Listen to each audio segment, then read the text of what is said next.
my phone, don't touch my phone, don't touch my phone, baby. 너를 위해 명품 지갑 활짝 열어두 훔쳐보지만 해 비밀번호는 아이쿠. Baby don't touch my phone, don't touch my phone, don't touch my phone, baby. 너를 위해 내가 창문 열어도 절대 핸드폰은 못 열어줘 아이쿠. Tryna 달아가 입은 바보가 걔는 좀 맞춰 폰이 꺼버려.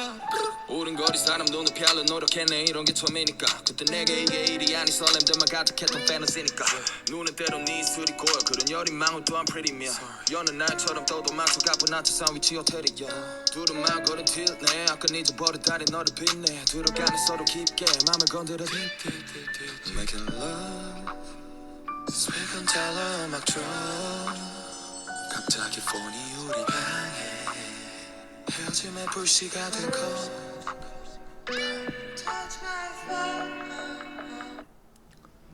자, 염따라는 사람의 Don't Touch My Phone이라는 노래고, 자, 이제 국내외에서 무장 독립 투쟁을 전개하는 파트입니다.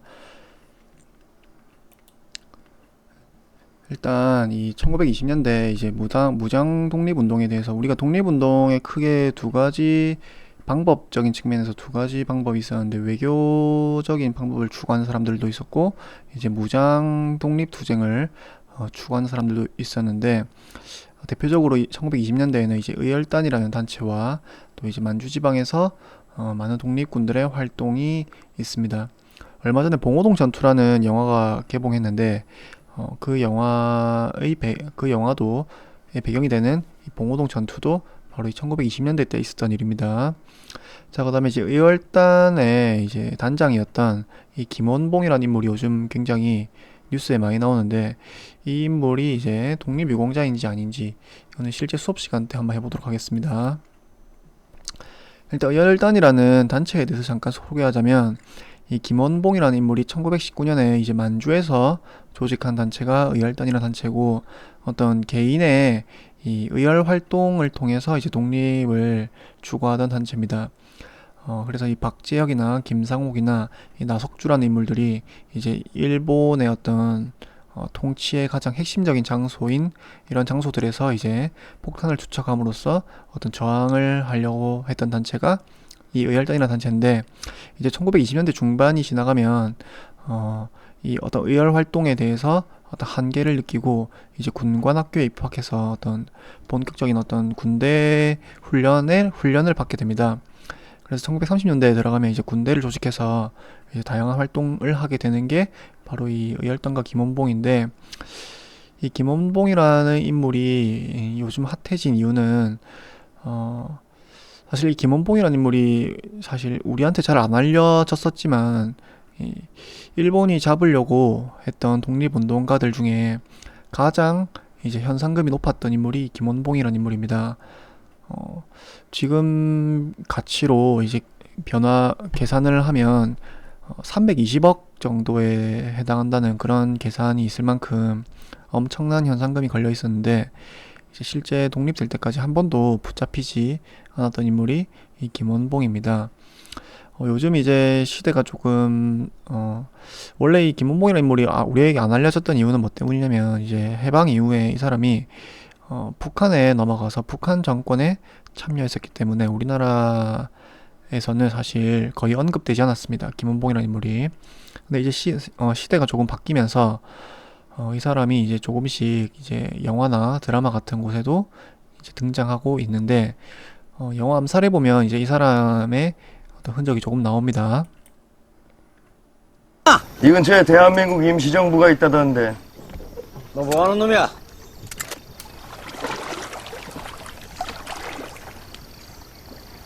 가 선생께 전하시오.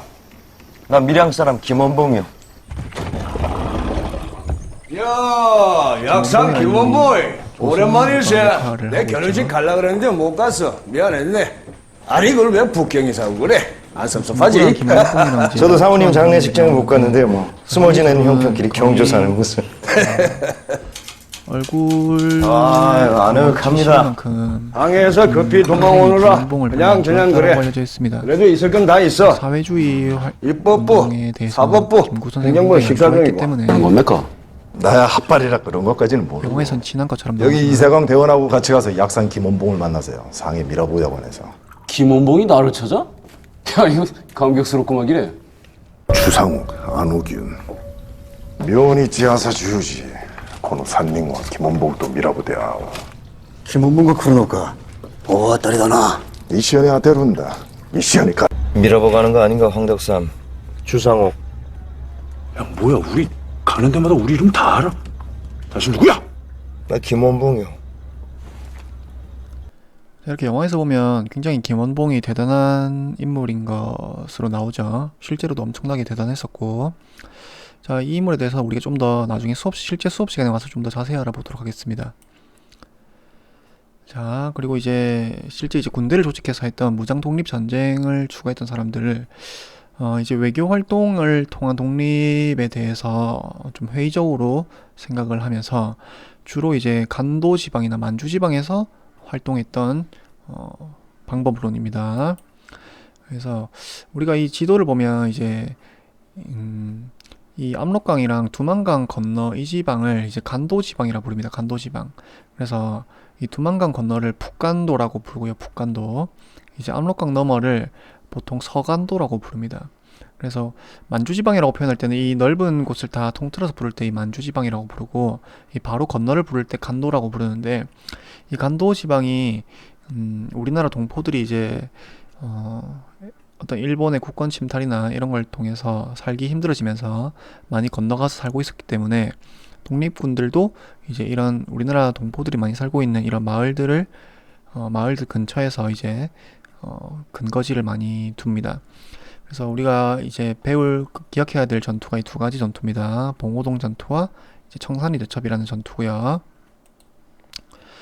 봉오동 전투는 1920년 이제 6월달에 있었던 전투인데, 이제 홍범도 장군이 이끌었던 대한독립군이라는 단체가 이제 주도해서 일본군을 무찔렀던 전투이고, 그리고 이제 봉오동 전투에서 패배한 일본군이 이제 더 많은 군대를 데리고 와서 이제 독립군을 소탕하려고 오는데, 이제 그거를 이제 무찔렀던 우리나라 독립군이 거뒀던 가장 큰 승리가 바로 이 청산리 대첩입니다. 그래서 이제 김좌진이라는 사람이 이 청산리 대첩을 지휘했다라고 알려져 있고, 이 김좌진이라는 사람의 김좌진이라는 사람의 아들이 누구냐면 이제 김두한이라는 유명한 일제시대 때 깡패가 있습니다. 여러분은 이제 4달러 하는 그분 아나 4달러 하는 그분, 야인 시대에 나와서 굉장히 유명해진 이제 요즘 많이 패러디 되고 있는 대사죠. 그 김영철이라는 분이 아까 야인 시대에서 그 김두한 역할을 했었고, 이 김두한의 딸이 누구냐면, 이제 여러분은 잘 모를 텐데 여러분 부모님 세대는 많이 알 수도 있겠는데, 김을동이라는 탤런트가 있습니다. 여러분은 거의 모를 거야. 나이가 많은 탤런트입니다. 근데 이제 김을동이라는 사람의 이제 아들이 여러분이 다 아는 인물입니다. 송일국이라는 이제 탤런트고, 여러분은 송일국보다는 그 송일국의 새 쌍둥이를 더 많이 알겠죠. 그래서 사실 그렇게 생각해보면 여러분과 좀 가깝게 느껴지려나, 이 인물이. 바로 이게 청산리 대첩을 이끌었던 인물입니다. 자, 이제 청산리 대첩 이후에 이제 일본의 대규모 이제 보복이 이루어집니다. 일본 입장에서는 이 독립군을 이제 숨겨주고 독립군에게 정보를 전달해주는 것이 이 간도지방에 살고 있는 많은 이제 한국 사람들이다라고 생각해서 이 수많은 한국인들 마을을 이제 군인한테 못 이기니까 이 민간인들을 무차별적으로 살육하고 약탈하게 되는데, 바로 이 사건을 간도참변이라 부릅니다. 영화의 간도참변이 잠깐 나오는데 영화 암살의 한 장면입니다. 사진 한번 꺼내보지. 김좌진 장군이 청산리에서 승리하고 나서 모든 일본군들은 그 보복으로 만주 일대에 있는 조선인들 남녀노소 민간인 할 것 없이 보이는 대로 전부 죽였다. 안동진은 그때 거기 있었나? 저희 어머니도 그때 총을 맞고 돌아가셨습니다. 운이 좋으셨죠. 다른 사람들은 칼에 찔려 죽고 몽둥이에 맞아 죽고 목이 졸려 죽고 불에 타서 죽고 생매장당해 죽고 솥에 삶기도 하고 그렇게 3,469명을 죽였습니다. 27일 동안. 그 간도 참변을 일으켰던 19사단 지휘관이 카와구치 마모루라고 하는 놈이다. 자, 이런 식으로 이제 간도 참변이라는 사건이 일어나게 되면서 이제 더 이상 이 간도 지방이 머무를 수 없게 된 독립군들이 이제 러시아 땅으로 이제 들어가게 됩니다. 그래서 러시아 땅에 들어갔는데 이제 러시아에서 이 러시아 군과 이제 충돌이 발생하게 되면서 수많은 독립군들이 희생되는 사건이 바로 이 자유시 참변이라는 사건입니다. 자유시는 이 러시아 군과 충돌했던 그 도시의 이름입니다. 자, 그래서 이제 두 번의 큰 승리를 앞서서 거뒀고 이제 두 번의 큰 엄청난 이제 피해를 겪게 되면서 독립군들이 다시 이제 러시아 땅에서 아까 우리가 거주하고 있었던 간도 지방으로 돌아오게 됩니다. 그래서 이 독립군들이 이제 여기에 돌아와서 이제 통합운동을 하게 되는데 이제 크게 세 개의 독립군 정부가 이제 수립되게 됩니다. 이름 정도 이름도 외우지 마세요. 그냥 외우지 말고 이렇게 다시 돌아와서 이런 세 개의 큰 독립군 정부로 이제 통합되는 과정을 거치고 있었다라는 것 정도만 여러분이 기억하면 되겠습니다. 자, 그래서 여기까지고 이제 실제 수업 시간에는 이제 김원봉이라는 인물에 대해서 우리가 좀 더 연구해보고 평가하는 시간을 갖도록 하겠습니다.